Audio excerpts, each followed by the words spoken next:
Mateus capítulo 5, nós seguiremos hoje com a nossa série de sermões baseada no Sermão do Monte. Depois de um intervalo aí de 2 semanas, onde o irmão Silvano esteve pregando aqui, nós vamos retomar a nossa série. No primeiro domingo que eu estive fora, eu tive a alegria, o privilégio de estar em Ijuí, pregando na Igreja Batista Atos, no aniversário da igreja lá. Eu recebi o convite para estar junto com os irmãos. E no domingo passado, eu estava em São Paulo, participando de uma conferência, um curso que eu vou participar durante 3 anos. É um curso onde eu aprenderei muitas coisas a respeito da igreja e quero resumir a ideia desse curso da seguinte forma: o meu desejo de participar disso. Certa vez eu li uma frase do pastor Hernandes Dias Lopes, que ele dizia o seguinte: aquele que cessa de aprender, ele cessa de ensinar. Eu entendo que eu preciso continuar aprendendo para continuar ensinando. Eu sei que tem muito mais para frente que eu preciso aprender do que para trás, aquilo que eu já sei. Então, ore por mim, ore por esse tempo, por esse processo todo. O meu desejo, obviamente, não é acumular conhecimento ou ferramentas para a minha própria vida, mas investir diretamente na vida da igreja. Então, ore por mim e encorajo a igreja a enxergar isso com bons olhos também. Antes de topar, antes de dar o meu ok, que faria parte desse projeto, um projeto chamado Igrejas 21, eu conversei com a diretoria da igreja, conversei com alguns irmãos, mas principalmente com a diretoria, eu expus tudo aquilo que envolve esse tempo. Então, a diretoria da igreja está de acordo e nesse primeiro momento já teve muitos irmãos também envolvidos nisso tudo. Se você quiser saber mais sobre isso, você pode me procurar e eu estou disposto a tirar qualquer dúvida nesse sentido. Mas assim, eu estou com muita saudade de pregar para vocês, para a minha igreja, em casa. Então eu vou direto para o texto, porque senão eu vou gastar tudo falando aqui, depois eu tenho que pregar ainda mais, aí eu vou falar muito. Se bem que esse texto de hoje é um texto rico, é um texto muito complexo e eu oro para que Deus nos dê sabedoria, nos dê discernimento para entender, para compreender o que o Senhor Jesus deseja falar para a gente. Todos encontraram Mateus capítulo 5? Sim? O texto base do sermão de hoje, que é o 18º sermão da série, é Mateus capítulo 5, versículo 43 até o versículo 48. Eu quero convidar você a ler esse texto junto comigo. Acompanhar, aí eu vou ler aqui na versão NVI. Vocês ouviram o que foi dito: ame o seu próximo e odeie o seu inimigo. Mas eu lhes digo, amem os seus inimigos e orem por aqueles que os perseguem, para que vocês venham a ser filhos de seu Pai que está nos céus. Porque ele faz raiar o seu sol sobre maus e bons, e derrama chuva sobre justos e injustos. Se vocês amarem aqueles que os amam, que recompensa receberão? Até os publicanos fazem isso.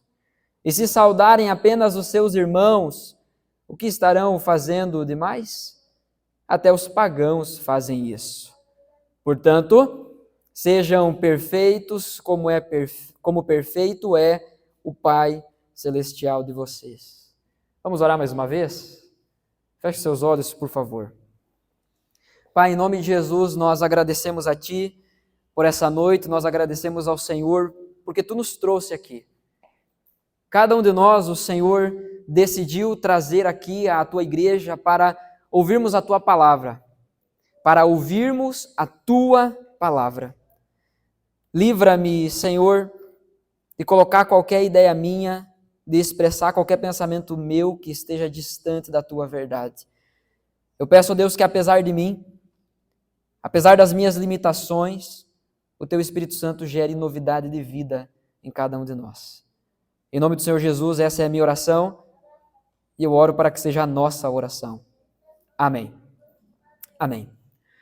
Quando falamos sobre o Sermão do Monte, nós precisamos lembrar que nenhuma porção do Sermão do Monte pode ser entendida exceto à luz da sua totalidade. Eu não posso pegar um versículo, eu não posso pegar uma porção simplesmente do Sermão do Monte e achar que a partir de um versículo específico eu consigo criar uma doutrina totalmente fiel à Escritura como um todo. Isso é ilusão, isso é loucura, para não dizer muitas vezes má fé, má vontade. Há muitos que pegam partes da Escritura, partes do texto, pegam textos isolados e criam novas doutrinas.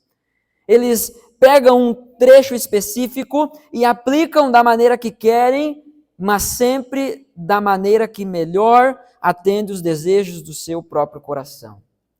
Mas para entendermos bem e entendermos de fato cada versículo, cada verdade que Jesus nos ensina no Sermão do Monte, nós precisamos enxergar ele como de fato é, algo completo, faz parte de um ensino muito maior. Devemos nos lembrar que o Sermão do Monte foi pregado por Jesus não para nos ensinar o que devemos fazer, mas para ensinar o que devemos ser. A ênfase de Jesus, o foco do Evangelho sempre é o coração, sempre é a raiz, o centro do ser humano.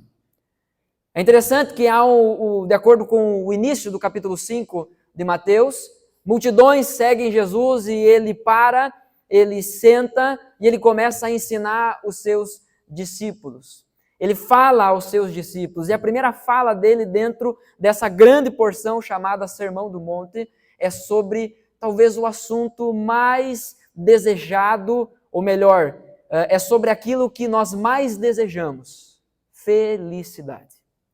O primeiro assunto que Jesus desenvolve no Sermão do Monte é a felicidade. É uma espécie de introdução dentro de tudo aquilo que ele vai ensinar aos seus discípulos.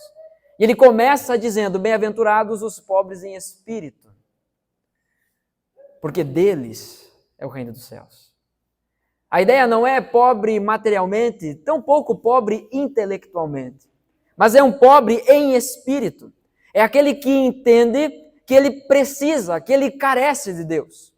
É aquele que entende que, tendo tudo, sem ter Cristo, ele não tem nada. Essa é a ideia. Jesus inicia o Sermão do Monte falando essa verdade, e isso certamente já causaria um grande choque naquelas pessoas. Porque a maioria das pessoas procurava Jesus para agregar aquilo que já tinha.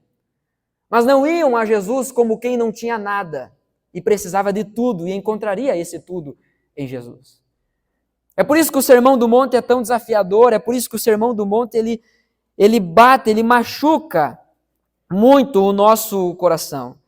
Eu tenho dito que a cada sermão, a cada verdade do Sermão do Monte é como se fosse um novo prego no caixão do velho eu. É isso que de fato acontece. Jesus ele vai ensinando o que os seus discípulos devem ser, combatendo a religiosidade aparente, combatendo aquela ideia de que é possível ser um discípulo de Jesus apenas fazendo um certo tipo de coisa. Combatendo a ideia de que é possível ser um verdadeiro discípulo apenas na aparência. Não tem como eu recapitular todas as bem-aventuranças, mas o primeiro assunto que Jesus desenvolve é esse. A vida no monte, a vida que é guiada, que é vivida a partir dos princípios do reino de Deus, ela é marcada por contentamento e satisfação no Senhor. É aquele que não busca a satisfação, a alegria nas coisas do mundo, mas sim em Deus. O termo bem-aventurado significa isso. É um tipo de felicidade que só pode ser encontrada em Deus. Depois das bem-aventuranças, lá no capítulo 5, a partir do verso 13, nós percebemos uma transição no ensino de Jesus, onde ele começa a ilustrar para ensinar coisas um pouco mais práticas. Do versículo 1 até o versículo 12, ele fala estritamente sobre coisas interiores, sobre coisas do nosso coração, sobre aquilo que devemos ser.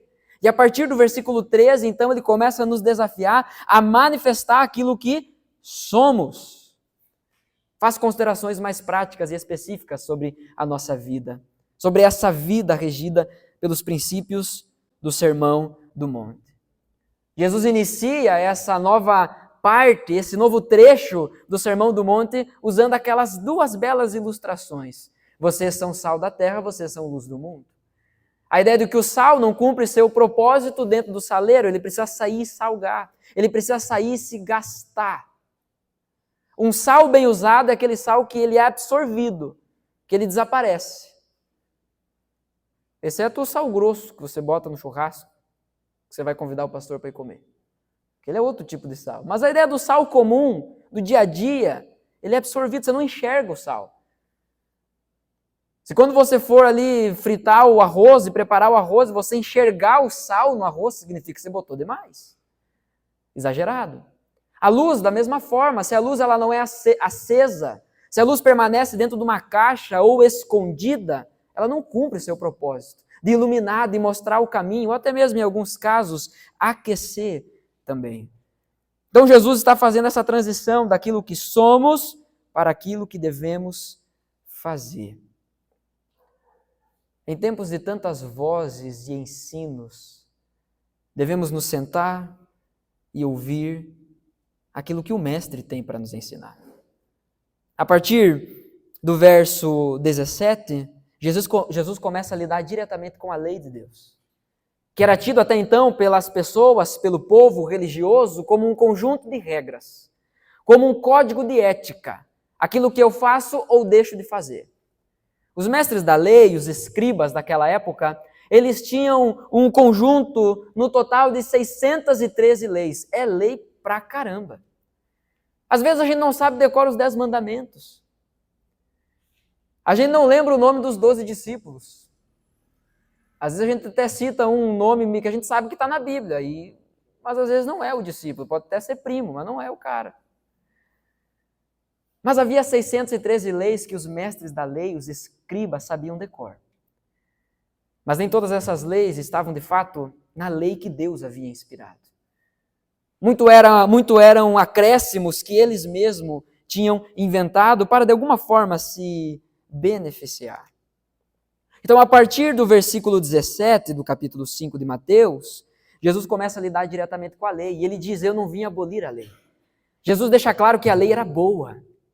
Jesus deixa claro que a lei, sim, era a lei de Deus e ela não seria abolida. Jesus não veio colocar fora a lei, o próprio texto diz que Jesus veio para cumpri-la, para completá-la, para dar o sentido pleno da lei. O que Jesus, de outra maneira, está querendo dizer aqui é que ele é o verdadeiro sentido da lei. É que toda a lei, todo o Antigo Testamento, os profetas, tudo apontava e sempre apontou e se cumpre nele. E ele vem dar o exemplo, então, de como devemos nos relacionar com a lei de Deus. Ele mostra de forma prática como deve ser a nossa postura diante dos seus mandamentos. A partir do versículo 21, por favor, passe os seus olhos pela Bíblia. A partir do versículo 21, nós vemos Jesus lidando então com 6 exemplos, com 6 situações específicas que a lei traz. E nesses 6, nós vimos até aqui o homicídio, do versículo 21 até o 26. Do versículo 27 até o versículo 30, nós vimos sobre o adultério. Do versículo 31 até o 32, o divórcio. Do 33 ao 37, os juramentos. Do 38 ao 42, a vingança. E hoje, finalmente, o 6º texto que Jesus, a 6ª lei, princípio da lei que Jesus lida, o amor aos inimigos, do 43 até o 48. Cada vez que Jesus vai tratar sobre um desses assuntos, nós aprendemos que ele não está tratando apenas sobre o assunto em si. Quando Jesus fala, por exemplo, sobre o homicídio, ele não está falando simplesmente sobre o assassinato. O propósito de Jesus é ensinar a respeito da reconciliação. Quando Jesus aborda o princípio da lei acerca do adultério, ele não está falando simplesmente sobre pular cerca. Jesus está ensinando sobre pureza de coração. Quando ele fala sobre divórcio, ele não está simplesmente dizendo o que pode e o que não pode. O que Jesus está dizendo é que devemos honrar a aliança que fizemos com Deus. Quando ele ensina sobre os juramentos e aborda a questão dos juramentos, Jesus não está simplesmente dizendo não jurem, por isso ou por aquilo. Jesus está dizendo, sejam de verdade, falem a verdade. Seja o seu sim, sim, e o seu não, não. O que passar disso vem do maligno. Quando Jesus fala sobre a vingança, o propósito dele é ensinar sobre algo muito mais profundo. É sobre crer que a justiça de Deus vai permanecer em todos os momentos. E agora, mais uma vez, o amor aos inimigos. Mas aqui, de fato, o assunto de Jesus é esse: amor. Não simplesmente um amor a um tipo de pessoa, mas o amor que deve ser derramado sobre todo tipo de pessoa. Perceba. No versículo 43, e aqui está o primeiro ponto, nós iremos dividir o sermão dessa noite mais uma vez em 3 partes, porque a estrutura do ensino de Jesus permanece a mesma, nessas 6 abordagens com os princípios da lei. Então, em primeiro lugar, aquilo que foi dito, no versículo 43. Jesus diz, vocês ouviram o que foi dito, ame o seu próximo e odeie o seu inimigo. Isso era o que estava sendo ensinado lá. Por favor, tem alguém perto de você que você gosta? Que você ama? Sim ou não? Levanta a mão. Se tem, levanta a mão. Então olha para a pessoa que você gosta, que você ama. E diz, ó, já tem gente se abraçando, olha o casalzinho apaixonado, que já brilhou. Olha para essa pessoa que você ama e diz assim, categoricamente, tá? Não é enrolar a língua, fala com todas as letras. Olha no olho dela e diz assim, eu não odeio você. Pá, a pessoa vai sair daqui mais apaixonada, né? A pessoa vai sair daqui pensando, nossa, estou me sentindo muito amado. Porque afinal a pessoa que eu amo não me odeia. Não é isso que Jesus está ensinando. O ensino de Jesus não é a respeito de não ao ódio. Jesus está ensinando amor. Parece não ser muito diferente, mas a diferença é abismal. É infinita. A falta de algo significa muita coisa. Vamos avançar e vamos entender um pouquinho mais. Perceba, Jesus diz, vocês ouviram o que foi dito. Ele não diz, vocês leram o que está escrito. Jesus não se refere ao que está escrito, mas ao que foi dito, à tradição oral dos mestres da lei e dos religiosos. É interessante que nos 2 domingos passados, o Silvano pregou em Esdras, né? O contexto de Esdras e Neemias. Quem estava aqui, levanta a mão. Vocês lembram, né? Não preciso recapitular aquilo que o Silvano pregou. Agora, há um momento, isso está em Neemias capítulo 8, que Esdras e o povo ali, eles encontram a lei, que estava perdida. A lei de Deus, que deveria direcionar como o povo de Deus vivia, estava perdida. Olha que loucura. Parece nossas casas, às vezes, né? Chega no domingo, você olha para aquela pessoa que você não odeia, né? Aquela pessoa que mora com você e diz assim, viu, tu viu minha Bíblia? No domingo. Porque é um testemunho, então tem que levar. Pensa, o povo de Deus tinha perdido a lei de Deus, tinha perdido aquilo que temos hoje como Bíblia, como palavra de Deus. E aí Esdras, então, junto com o povo, ele encontra, se reúne na praça e faz a leitura pública da lei. E ali ele não apenas lê, mas também ensina o povo acerca da lei. O que Esdras faz ali é uma espécie de interpretação para poder aplicar a lei de Deus para o povo. E é a partir dali que se cria uma cultura dentro do povo de Israel. Os intérpretes da lei, os escribas.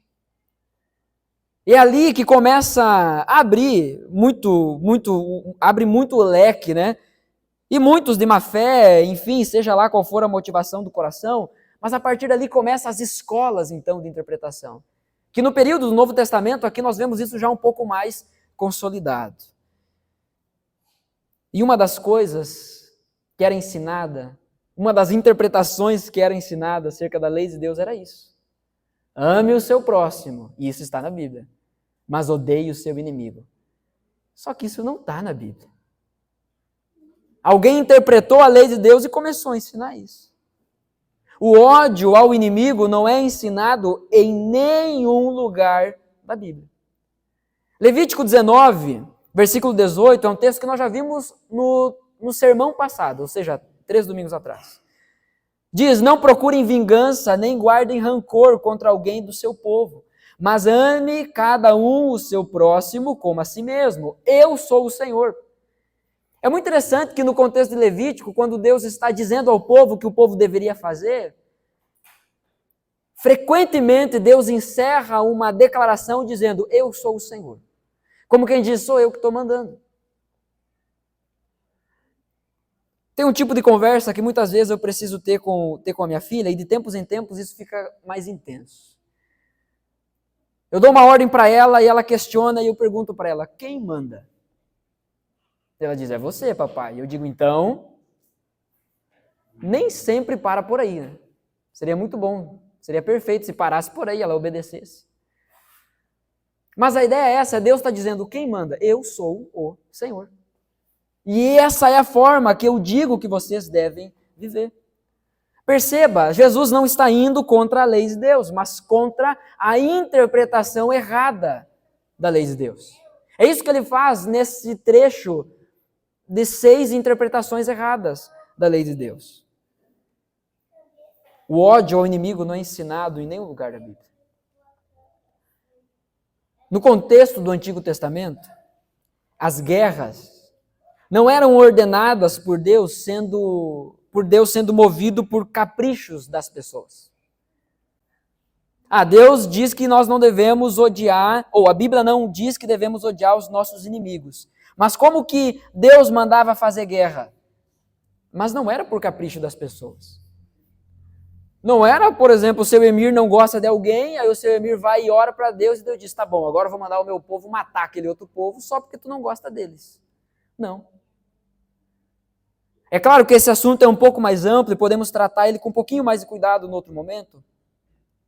Mas eu quero deixar claro que os inimigos que deveriam ser exterminados, principalmente no contexto do Antigo Testamento, eram inimigos de Deus e não de reis ou autoridades simplesmente. Não eram os inimigos de Davi, não eram os inimigos de Saul, não eram os inimigos de Salomão, eram os inimigos de Deus. O problema é que esse povo aqui na época de Jesus estava pegando esse princípio, estava pegando uma lei de Deus e esvaziando ela do seu rico significado. Pois eles estavam usando para o seu próprio benefício. Eles olhavam para a lei de Deus e diziam: ok, amar ao próximo, tranquilo, mas você tem que odiar o seu inimigo. E eles precisavam colocar isso como lei, colocar isso com um peso de palavras de Deus, porque Deus nunca disse que deveria acontecer isso. No contexto das guerras do Antigo Testamento, o enfrentamento ali sempre era de Deus contra o pecado. E não Deus atendendo caprichos dos seres humanos. Quando Deus ordena ir para algum lugar e exterminar algum povo, não era simplesmente Deus dizendo: mate aquele povo porque eu não quero saber deles. Não. Mas Deus, no seu soberano conhecimento e sabedoria, já havia dado todas as oportunidades e enviado pessoas para pregar a salvação para essas pessoas. Nós aprendemos, por exemplo, com o profeta Jonas, que acontece algo nesse sentido. Jonas olha para o povo de Nínive, um povo que era muito cruel, um povo que executava, que assassinava pessoas de uma forma cruel. Os caras eram pioneiros em tortura. E aí Deus diz: vá até Nínive e pregue para aquele povo, porque eu quero salvar eles. O Jonas olha para aquilo e pensa: é o pior tipo de gente do mundo. O tipo de gente mais cruel que existia. E Jonas se recusa a ir pregar para aquele povo. Porque ele, conversando com Deus, diz: eu sei que se eu for lá e pregar, eles vão se arrepender e o Senhor é misericordioso, o Senhor vai salvar eles. Então perceba que as guerras de Deus nunca é para atender caprichos dos seres humanos. Porque se fosse, Deus ia olhar para Jonas e dizer, tá bom, então vou matar todo mundo, não precisa ir. Mas é o contrário que acontece. Apesar da pregação porca de Jonas, Deus salva. Porque a pregação que Jonas deveria dizer, a pregação que Jonas deveria fazer para Nínive era que Deus estava desejando ter misericórdia com aquele povo. Que eles deveriam se arrepender porque Deus ia perdoar. Era uma pregação amorosa, era uma pregação cheia de misericórdia. Jonas faz na metade do tempo a caminhada que ele deveria fazer por meio de Nínive. E a pregação dele é a seguinte: vocês vão tudo morrer, Deus está vindo e vai acabar com todos vocês. Sem misericórdia, sem amor, sem graça, sem nada. Mas mesmo assim, porque Deus queria salvar aquele povo, e é isso que acontece quando Deus ama alguém, quando Deus ama um povo, Ele salva. E foi o que Deus fez. A partir da pregação horrível de Jonas, Deus salva aquela cidade. Há um avivamento naquela cidade. As guerras do Antigo Testamento nunca são movidas por Deus atendendo caprichos das pessoas ou algum tipo de autoridade. Mas é sempre Deus lutando contra os seus próprios inimigos. Mas afinal, nós já ouvimos algumas vezes, essa é uma das características de um religioso. Ele sempre foca no que lhe beneficia. É desconfortável você olhar para a Escritura e perceber na Escritura o teu Senhor dizendo, ame o teu inimigo. Não está dizendo, não odeie o teu inimigo. Está dizendo, ame o teu inimigo. Mas os religiosos da época, eles acrescentam algo. Para que pudessem ficar com a parte confortável, que é amar os que são fáceis, mas poder odiar aqueles que são difíceis. A lei de Deus era boa, sempre foi. Mas os religiosos estavam corrompendo-a. Havia uma tentativa frequente, intensa, de legitimar o ódio contra outra pessoa feita à imagem e semelhança de Deus. O quão grande é essa afronta ao Deus Criador. Onde Deus está dizendo que Ele criou todo ser humano à sua imagem e semelhança, e aí eu, como criatura, uso, ou melhor, acrescento na lei dele, na palavra dele, uma verdade, que na verdade é uma mentira, né? Mas eu acrescento um ponto que diz que eu posso odiar aquele que foi feito à imagem e semelhança do meu Criador. Olha o tamanho dessa afronta. Muitas vezes isso de forma despretensiosa aparece também na nossa boca. E se aparece na nossa boca é porque também está em nosso coração. Sabemos disso. Jesus nos ensina claramente acerca disso. A boca fala do que está cheio o coração. Como poderíamos então afirmar com todas as letras e com todas as forças, eu odeio o fulano. Eu odeio a fulana. Como poderia isso ser possível? A epístola de Tiago, ela é tida como a epístola que é o Provérbios do Novo Testamento. Você pega Provérbios, é 31 capítulos. Pega a epístola de Tiago, é 5 capítulos.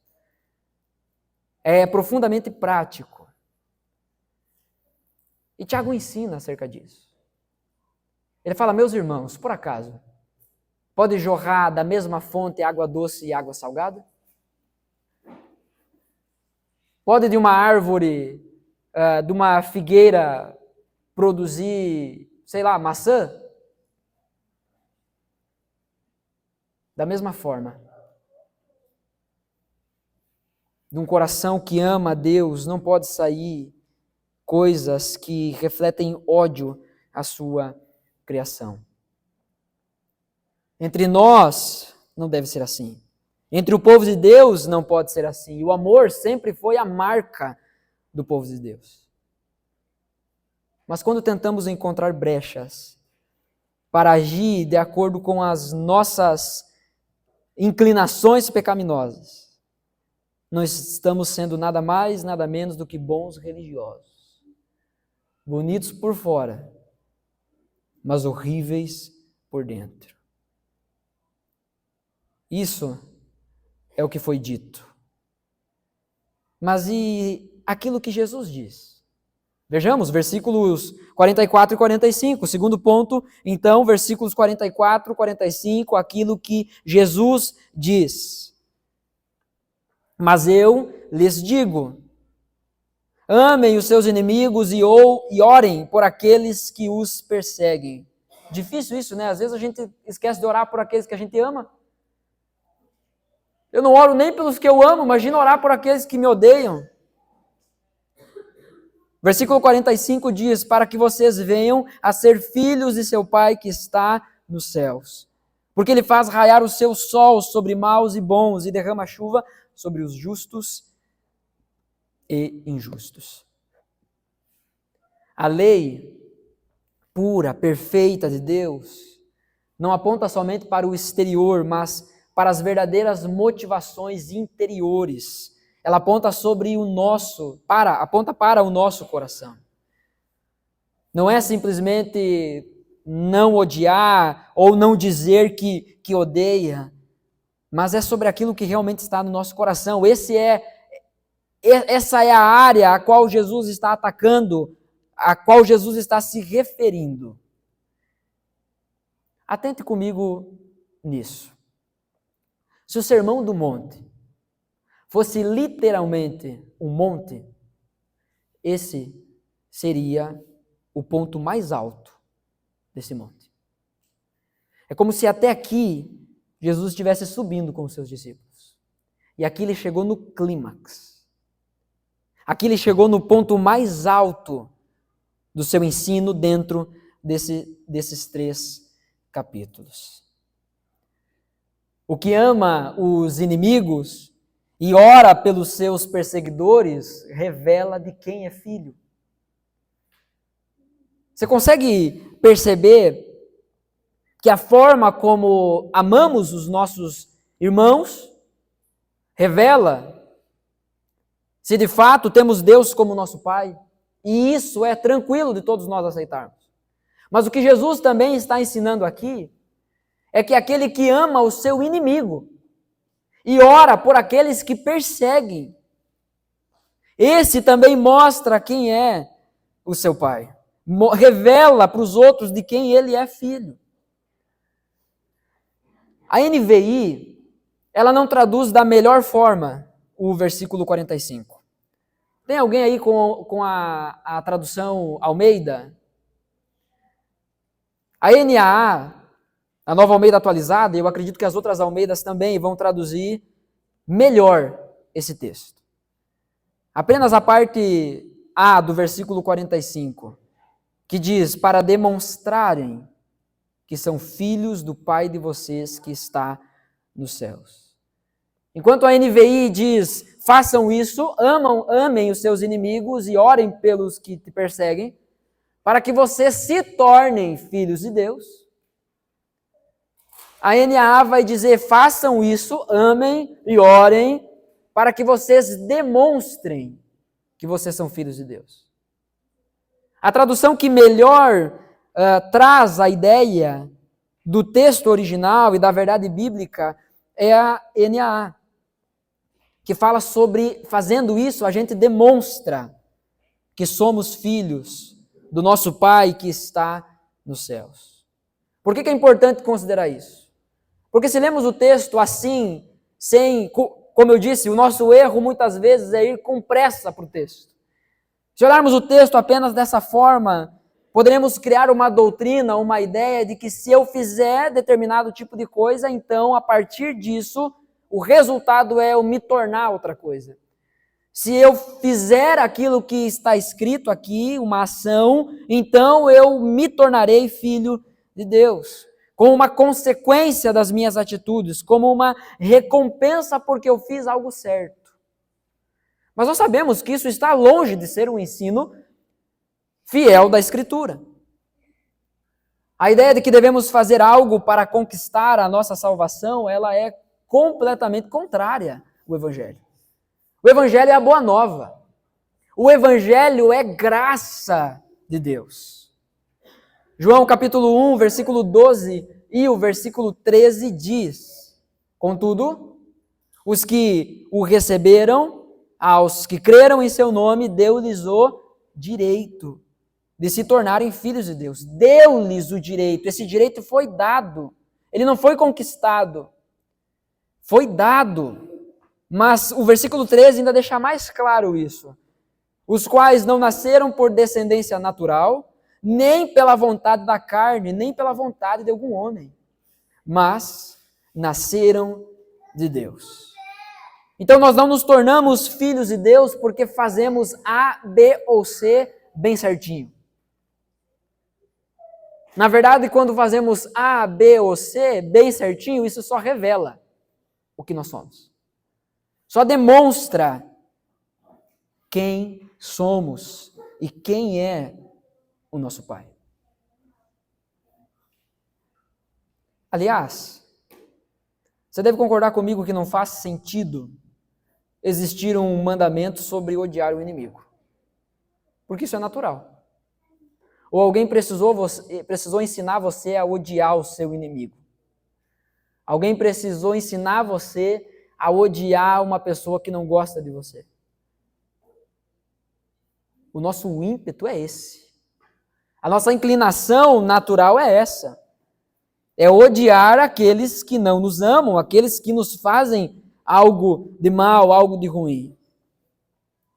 Por outro lado, fazer o bem para quem não nos ama é uma atitude contrária à nossa natureza. Não é natural. Não é normal para a nossa natureza fazer aquilo que é bom para alguém que só nos faz mal. Mas é justamente isso que vemos em Deus. Quando olhamos para o Senhor, é justamente isso que vemos nele. Quando olhamos para o nosso Senhor Jesus Cristo, aqui entre nós, encarnado, caminhando com os seus discípulos, ensinando os seus discípulos, é justamente isso que ele fez. É justamente isso que ele demonstrou. João capítulo 1 deixa isso claro. O Verbo que era Deus, estava com Deus, habitou entre nós, cheio de graça, cheio de verdade. Nele nós vimos a expressão do ser de Deus, diz Hebreus. É em Jesus que nós vemos a graça, a verdade, é em Jesus que nós vemos esse amor de forma concreta. O Evangelho de João, um pouquinho mais para o final, vai dizer que Jesus amou os seus e amou-os até o fim. Na última Páscoa, na última celebração da ceia com os seus discípulos, Jesus sabia quem iria traí-lo. E mesmo assim lava os pés daquele que seria a maior expressão terrena de inimizade, de traição. Mas o que Jesus fez? Jesus amou. E amou até o fim. A natureza de Deus o leva a amar, mesmo quem o despreza. É isso que Jesus está dizendo. Quando olhamos para Deus, quando olhamos para Jesus, é isso que percebemos. Isso faz parte de quem Deus é. Ele ama. Ama mesmo quem despreza Ele. O sol nasce sobre todos e a chuva cai sobre a terra do crente e do incrédulo. É interessante que Jesus usa essas duas ilustrações para deixar claro. Olhem para Deus, aprendam a amar com Deus, aprendam a amar com o nosso Pai.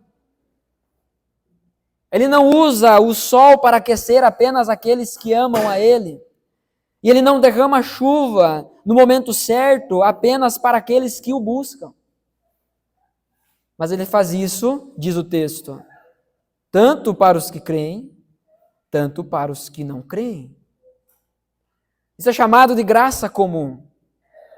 A graça comum é a bênção de Deus sobre a vida de todas as pessoas, independente da fé que elas possuem. Dê uma olhadinha, Faça esse breve exercício. Fizemos isso ontem no encontro para futuros membros.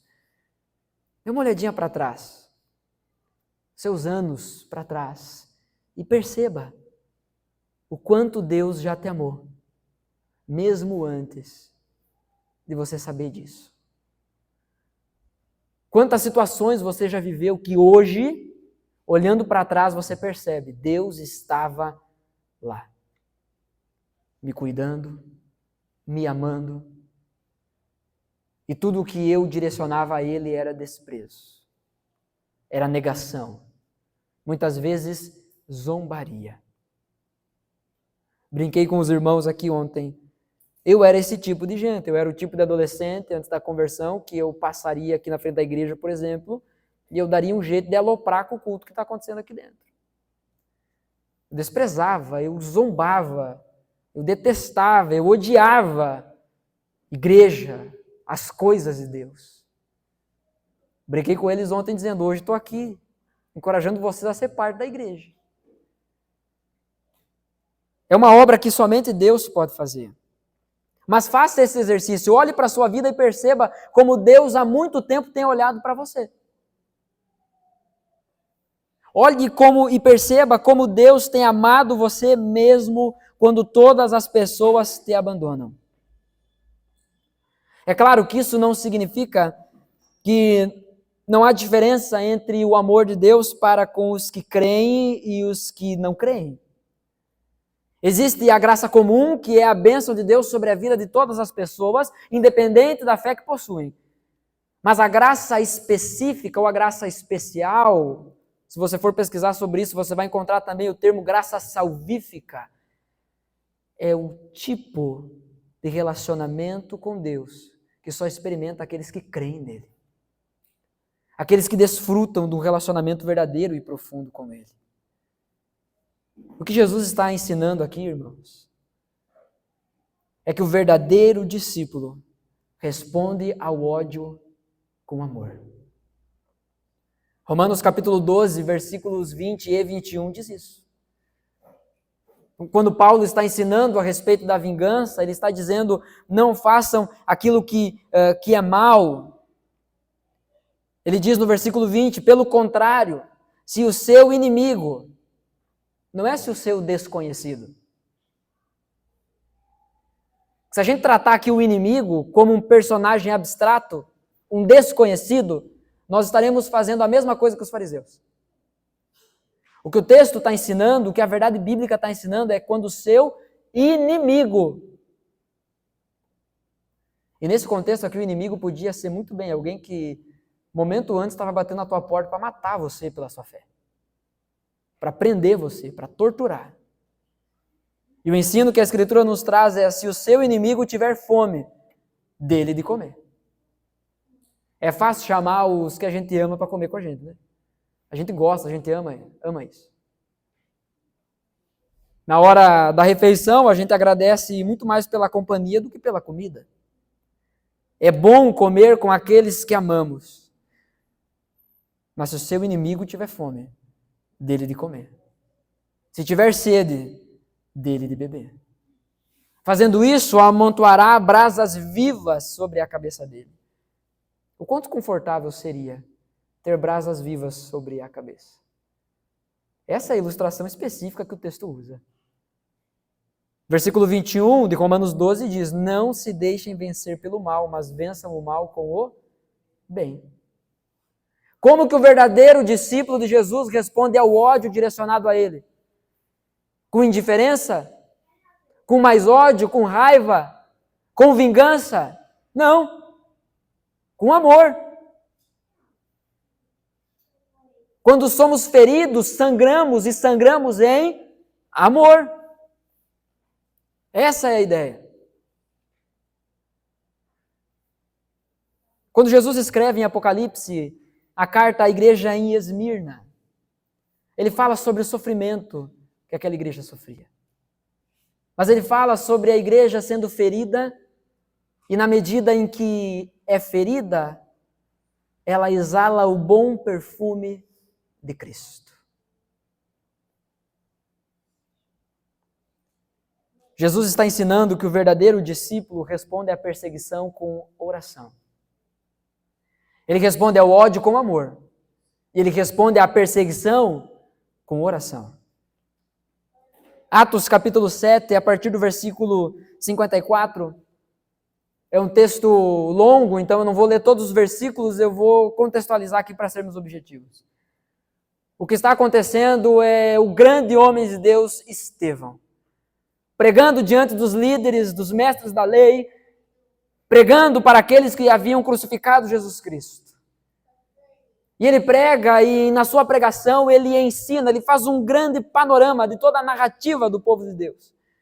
De como Deus criou todas as coisas, como Deus guiou o seu povo Israel, a nação Israel, como Deus chamou o seu povo para representar quem ele é, como Deus cuidou, como Deus enviou Jesus para morrer pelos nossos pecados. E ele denuncia o pecado daqueles homens, ele denuncia o pecado daquelas pessoas que mataram Jesus Cristo, que mataram o autor da vida. Obviamente, a resposta, a reação daquelas pessoas não foi nada boa.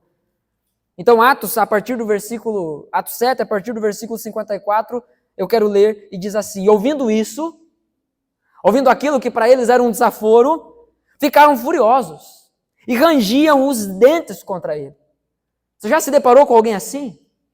Que olha para você com tamanha raiva, com fúria, ao ponto de rangir os dentes, de cerrar os punhos.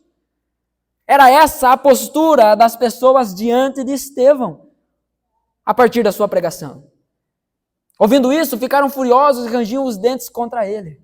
Mas Estevão, cheio do Espírito Santo, levantou os olhos para o céu e viu a glória de Deus e Jesus de pé, à direita de Deus.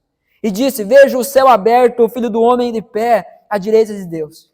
Mas eles, aqueles que estavam ouvindo, taparam os ouvidos e, gritando bem alto, lançaram-se todos juntos contra ele. Arrastaram-no para fora da cidade e começaram a apedrejá-lo. As testemunhas deixaram seus mantos aos pés de um jovem chamado Saulo, que Jesus iria lidar com esse camarada lá na frente. Enquanto apedrejavam Estevão, este amaldiçoava aqueles. É isso que o texto diz? Não. Enquanto apedrejavam Estevão, este orava: Senhor, recebe o meu espírito.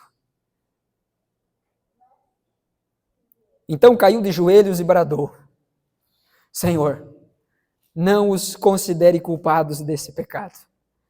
E dizendo isso, adormeceu. Como que um verdadeiro discípulo de Jesus responde à perseguição? Com oração. E não são orações amaldiçoando. Não são orações dizendo: vocês podem me matar, mas Deus vai matar vocês. Não. É considerando a cegueira espiritual daqueles. É considerando o pecado que ainda domina aqueles. O que Estevão fez, a oração que Estevão fez não é nada mais, nada menos que a mesma oração do nosso Senhor na cruz. Que enquanto zombavam dele, enquanto batiam nele, ele olha e diz: Pai, perdoa-lhes, pois eles não sabem o que fazem. Como que um verdadeiro discípulo reage diante dessas coisas? Vocês ouviram o que foi dito. Mas aquilo que Jesus diz é diferente. O padrão é altíssimo. Diante disso, nós temos uma escolha. Ficaremos com aquilo que foi dito? Aquilo que as muitas vozes nos ensinam? Ou ficaremos com aquilo que Jesus diz? Fato é que não importa o que foi dito. Importa o que Jesus diz. Amém? Terceiro e último ponto, dos versículos 46 ao 48. O amor perfeito. Esse é o padrão que Jesus traz. Versículo 46, Jesus levanta essa questão mais uma vez profunda, desafiadora. Ele diz: se vocês amarem aqueles que os amam, que recompensa receberão? Até os publicanos fazem isso. É importante entender quem são os publicanos. Na época em que Jesus estava encarnado, nessa época aqui a qual o texto se refere, a nação de Israel, a nação de Judá, era dominada pelo Império Romano. O Império Romano tinha um jeito diferente de governar. Para não se complicar, não provocar nenhum tipo de rebelião, como já tinha acontecido anos atrás, eles resolvem deixar os israelitas a realizar os seus cultos, a viver da forma como eles desejavam viver. Tendo seus sacerdotes, tendo seus mestres da lei, seus sacrifícios. Porém, eles cobravam impostos. Só que eles precisavam de pessoas lá dentro, morando junto com os judeus, para cobrar esses impostos. Aí pensa que estamos aqui entre nós, todos nós aqui, irmãos, filhos do mesmo pai. E aí chega alguém e diz assim, agora eu vou escravizar vocês. E eu preciso de alguém que fique responsável por cuidar dos outros escravos. E vai ser pago para isso. Aí levanta o Júnior e diz assim, eu quero. Porque eu não vou ser escravo, eu vou receber, eu vou ficar bem, eu vou ser bem de vida. A gente ia olhar para o Júnior e pensar, mas que tipinho de irmão que tu é, né, cara? Os publicanos eram esses. Eram aqueles que haviam se vendido para Roma, eram irmãos que haviam se vendido para Roma. Falar sobre um publicano, sobre um cobrador de imposto para um judeu, era falar do pior tipo de traidor possível. E o que Jesus está dizendo, se vocês amarem apenas as pessoas que amam vocês, que recompensa terão? Até os publicanos fazem isso. Até o pior tipo de pessoa na cabeça de vocês é capaz de fazer isso. Amar quem ama eles. O padrão de Jesus é altíssimo. O padrão de Jesus possui um selo de perfeição. Portanto, irmãos, nós não estamos diante de algo difícil, mas de algo impossível. Versículo 47 diz, e se vocês saudarem apenas os seus irmãos, o que estarão fazendo demais? E a saudação aqui não é apenas dizer bom dia, boa tarde, paz do Senhor. É a ideia realmente de saudar, de acolher, de reconhecer, de dedicar tempo, carinho, amor, zelo, afeto sobre a vida do outro. Se você fizer isso apenas com os seus irmãos, apenas com aqueles que te amam, o que você está fazendo demais? Até os pagãos fazem isso. O que Jesus está dizendo é até aqueles que não creem em mim fazem isso. Você não precisa de Deus para fazer isso. Você não precisa de Deus para amar as pessoas que te amam. Versículo 48, então, diz, portanto, sejam perfeitos como perfeito é o Pai Celestial de vocês. O chamado de Jesus é para viver e manifestar um tipo de amor completamente diferente do que é encontrado no mundo. Completamente diferente do que é oferecido no mundo. A pergunta é, quando você entrou aqui essa noite, você recebeu isso do seu irmão? Porque se muitas vezes sofremos a dificuldade de oferecer isso para o nosso irmão, quanto mais para os nossos inimigos.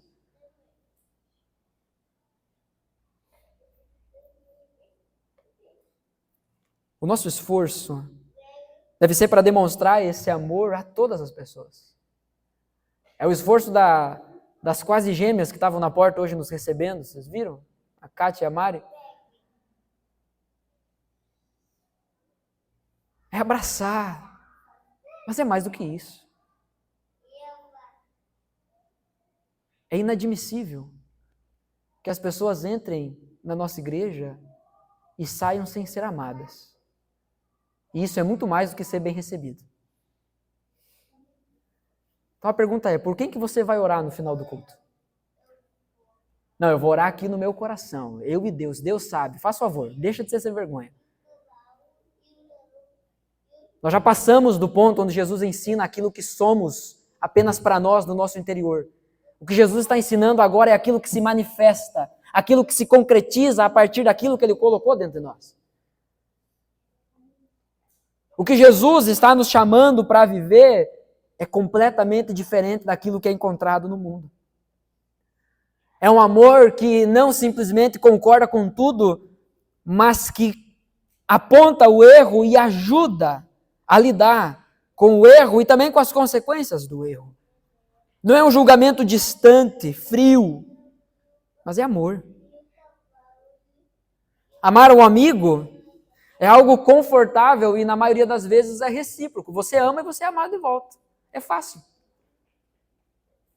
É fácil você olhar e dizer, eu me dou tão bem com aquela pessoa.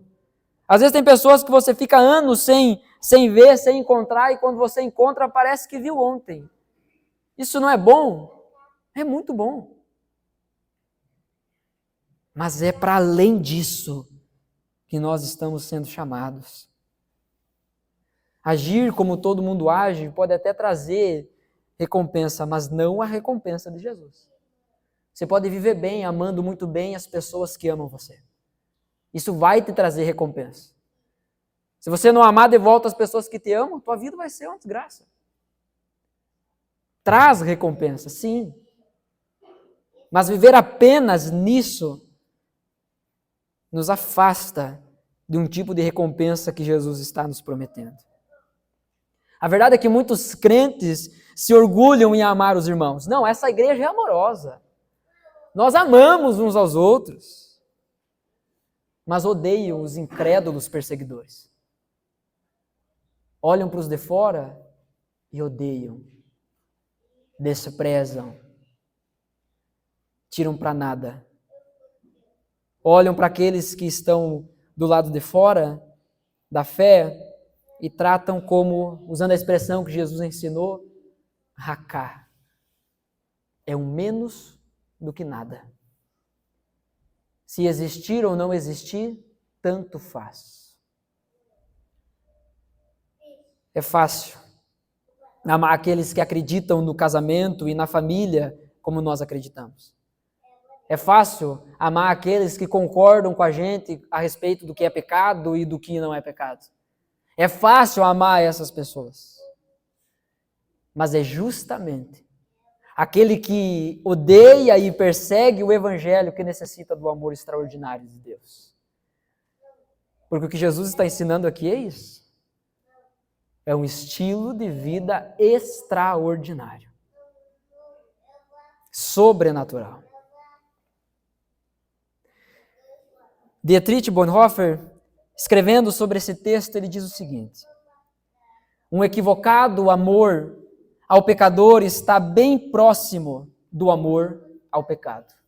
Nós precisamos tomar cuidado, porque ao amar o inimigo, não estejamos amando o pecado. Não estejamos amando e aprovando o pecador na condição de pecador. Ele segue dizendo, mas o amor de Cristo ao pecador é a própria condenação do pecado, é a expressão mais aguda do ódio ao pecado. É exatamente o amor incondicional no qual devem viver os discípulos de Jesus, no discipulado, que resulta naquilo que eles jamais alcançariam com um amor dividido ou concedido segundo medidas pessoais e sob condições próprias, a saber, a condenação radical do mal.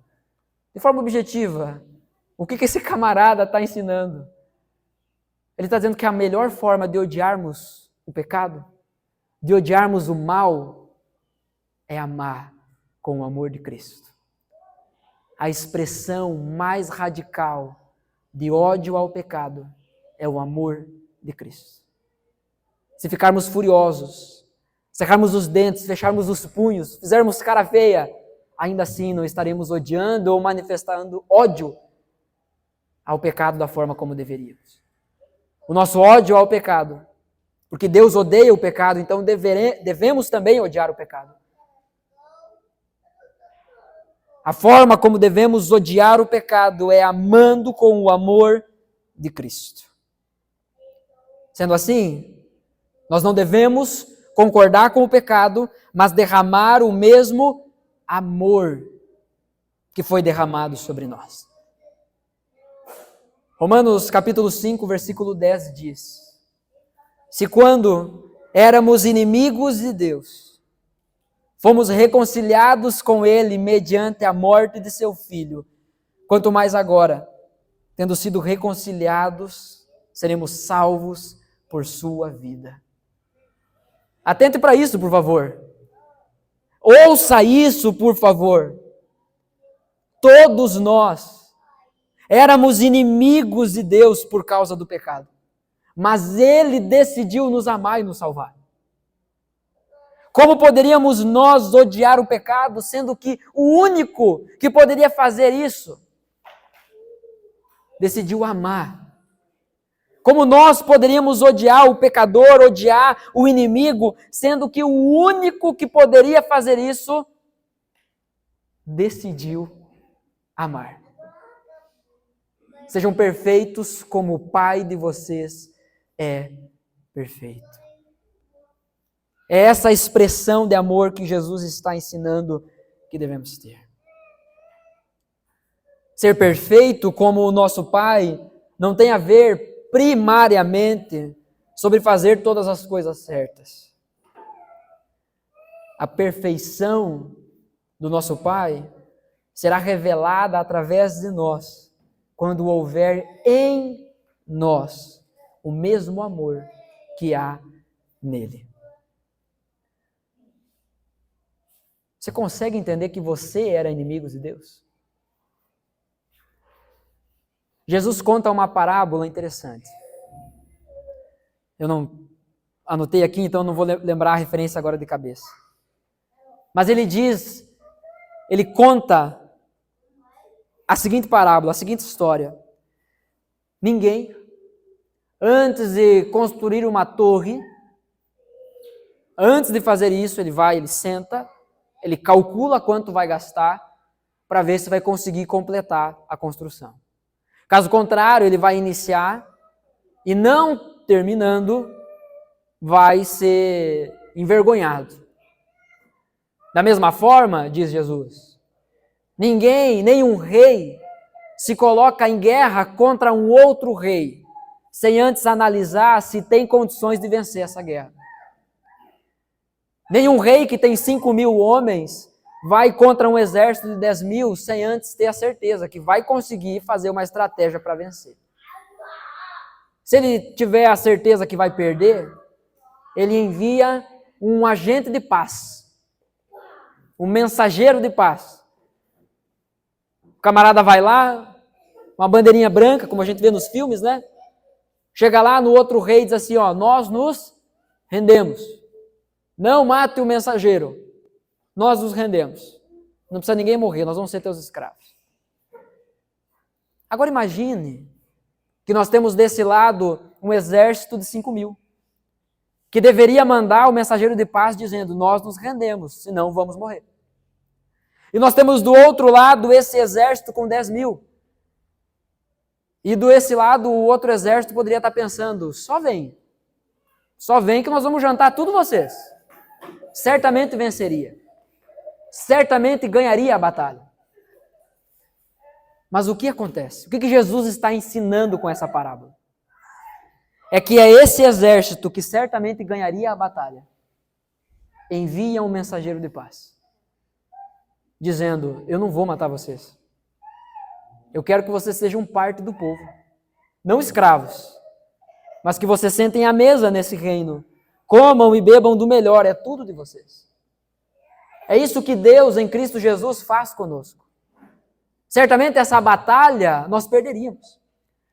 Certamente seríamos exterminados. Certamente merecíamos ser escravizados.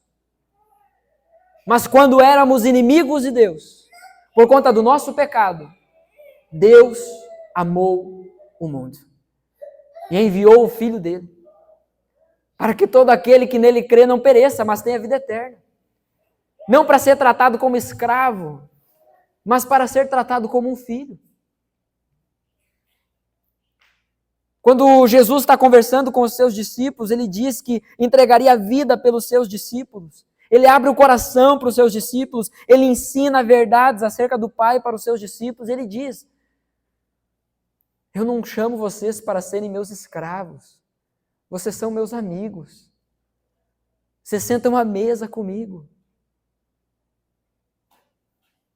Você entende que antes de olharmos com ódio para seja lá o tipo de pessoa que for, seja lá o que o outro tenha feito para mim, eu preciso me lembrar que antes eu era inimigo de Deus. E de que Ele decidiu me amar. Seria muita petulância da nossa parte acreditar que aquilo que o outro fez contra mim, que é indigno de perdão, que merece só ódio e raiva, será mesmo que aquilo que ele fez contra mim é maior do que aquilo que eu já fiz contra Cristo? Porque se você chegar à conclusão de que o outro fez contra você algo maior do que você já fez com Cristo, então você tem motivo para odiá-lo e não amá-lo. Agora sonde o seu coração. Será que essa é a verdade? Sonde o seu coração. O quanto esse bom amigo, o quanto esse bom pastor chamado Jesus Cristo ama você. E o quanto, por muito tempo, ou até mesmo hoje seja a sua realidade, você se mantém numa postura de inimizade. Você se mantém do lado contrário. E ele olhou para você e decidiu te amar. E decidiu te buscar. E decidiu te resgatar. A perfeição do Pai será revelada através de nós, quando houver em nós o mesmo amor que há nele. Um amor que definitivamente ama. Diante disso, portanto, para ouvir e praticar, você que me escuta, você que me ouve, você está pronto para amar o seu inimigo?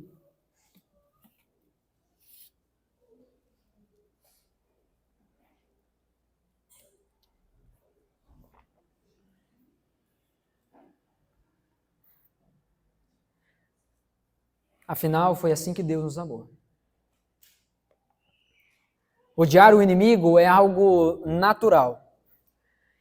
Mas nosso mestre, o nosso bom mestre, nos ensina um caminho sobrenatural. Não é para andar como o mundo anda. É para viver de uma forma diferente.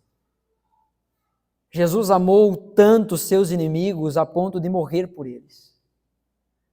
Ele amou tanto você ao ponto de morrer por você. Você entende isso?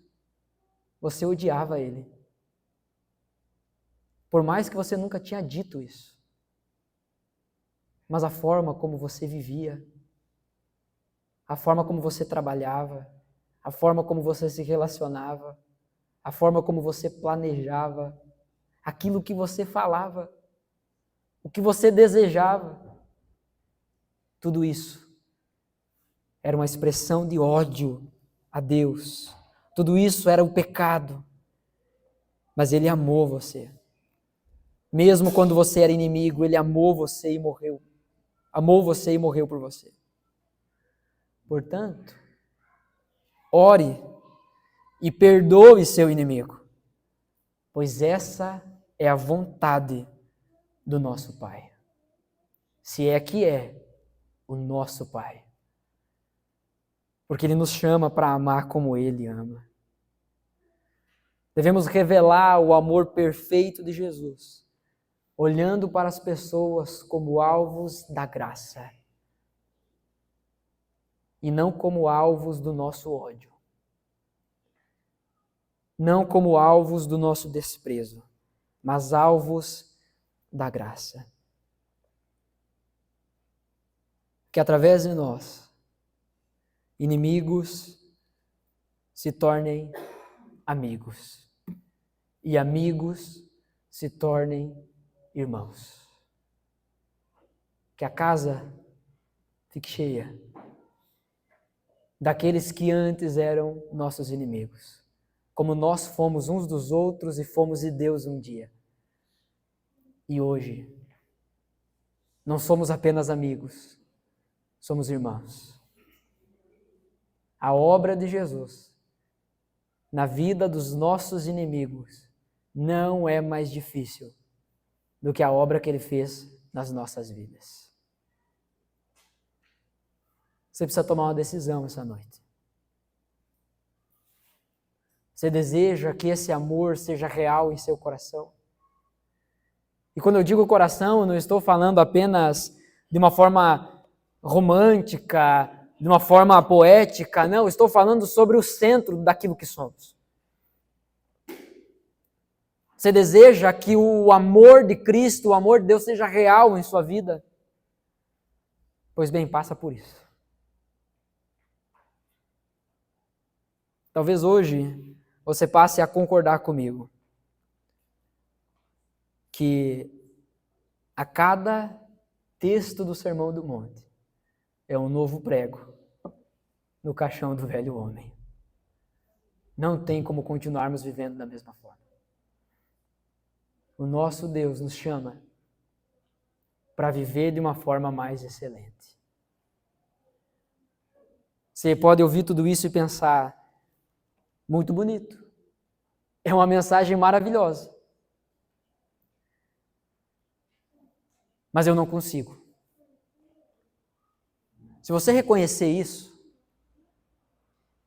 significa duas coisas. Primeiro, que você tem alguém que você odeia. Segundo, você está entendendo que fazer a vontade de Deus não é possível pela própria força. Qual deve ser a nossa ação, então, diante disso? É pedir a Deus que por meio do Espírito Santo, o amor dele, de fato, encha o nosso coração e transborde. Mas não é transbordar com gota. O amor de Deus não é isso. O amor de Deus é abundante, é extravagante. É transbordar de tal forma que aqueles que estão perto são muito amados. Mas aqueles que estão longe, que ainda são inimigos, serão alcançados também. O meu desafio, a minha oração é que você saia daqui olhando para todas as pessoas, principalmente para aqueles que odeiam você, para aqueles que de alguma forma se colocaram como seu adversário. Olhe para essas pessoas com o amor de Cristo e ore por elas. É impossível odiar alguém por quem você ora. Coloque em prática e veja o simples transformando completamente a sua vida. Quero convidar você a se colocar em pé. Eu quero orar com você e eu quero orar por você.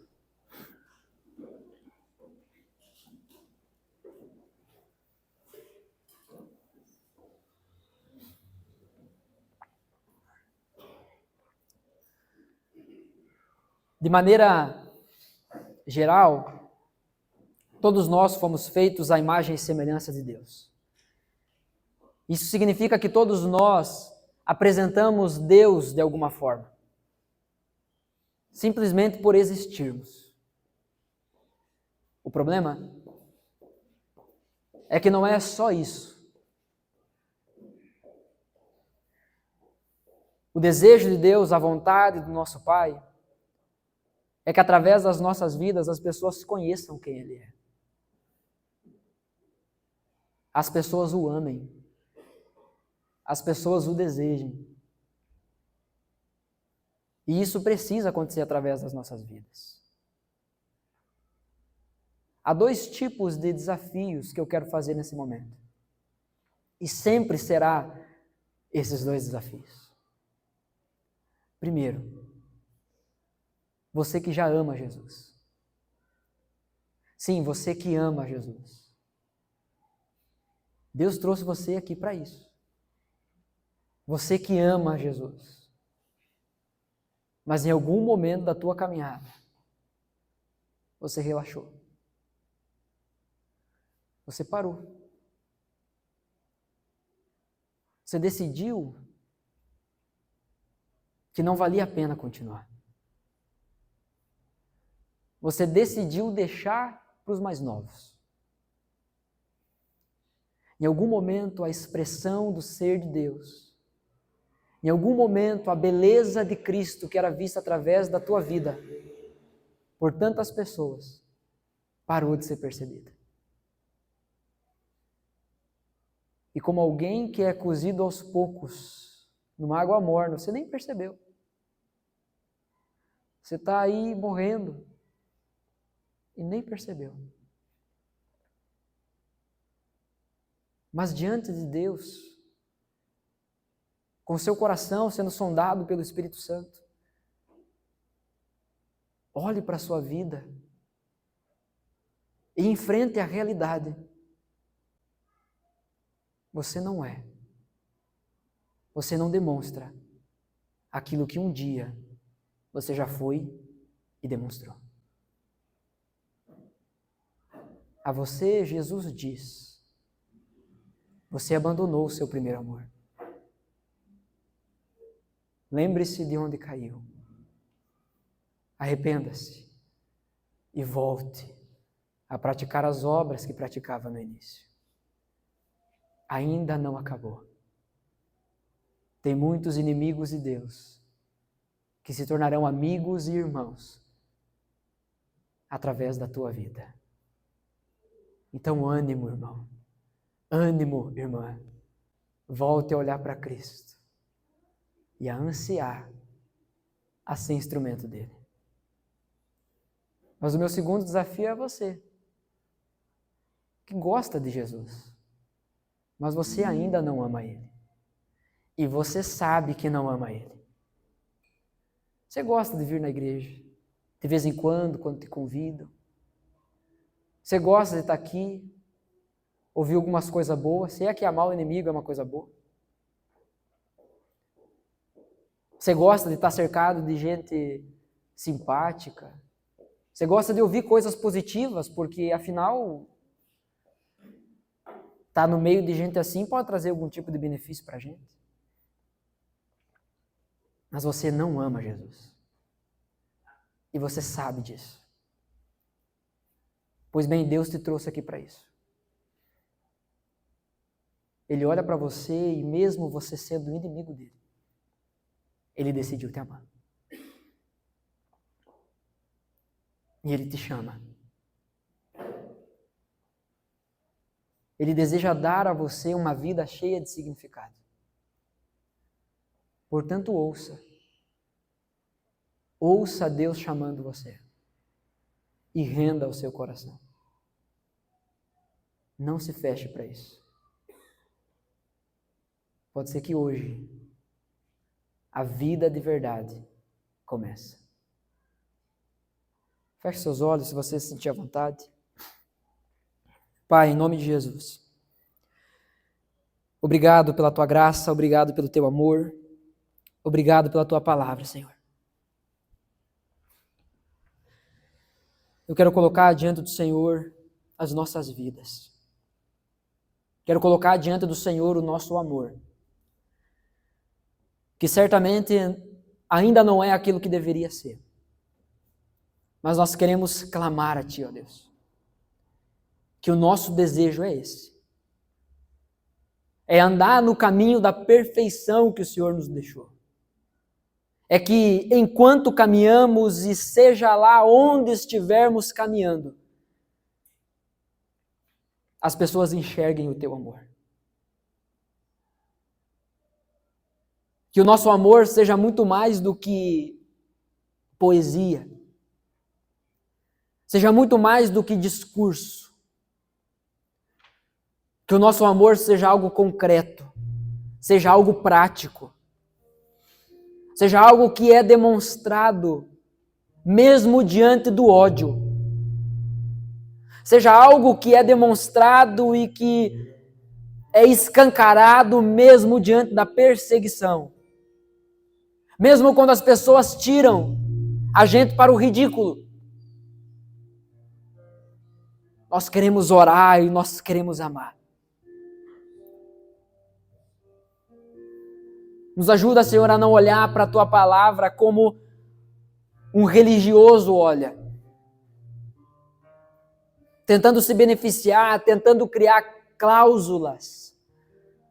Tentando procurar na nossa mente algum argumento, alguma justificativa que nos livre de fazer aquilo que o Senhor deixou claro que devemos fazer. Amar.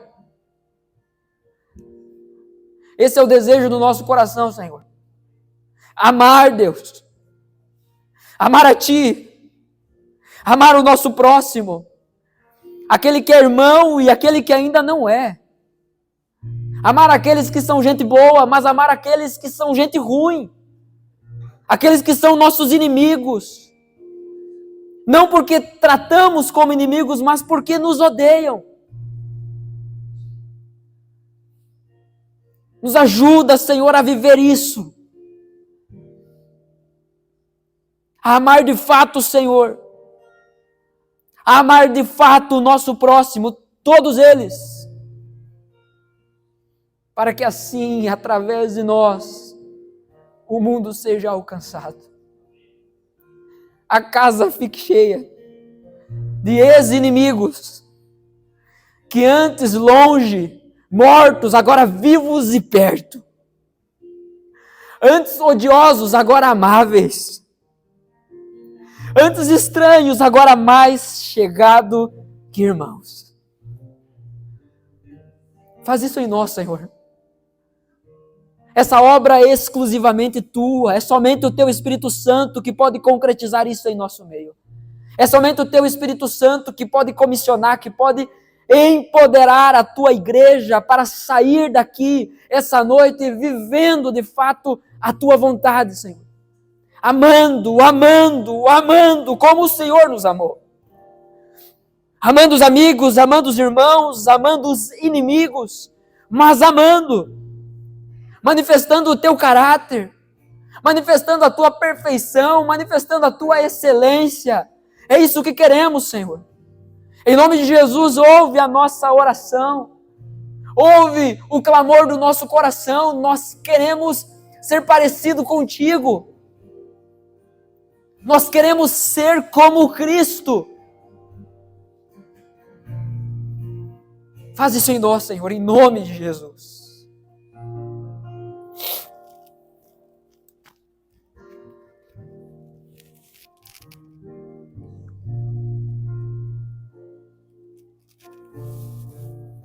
Eu quero ser a expressão do Teu amor. Somos Teus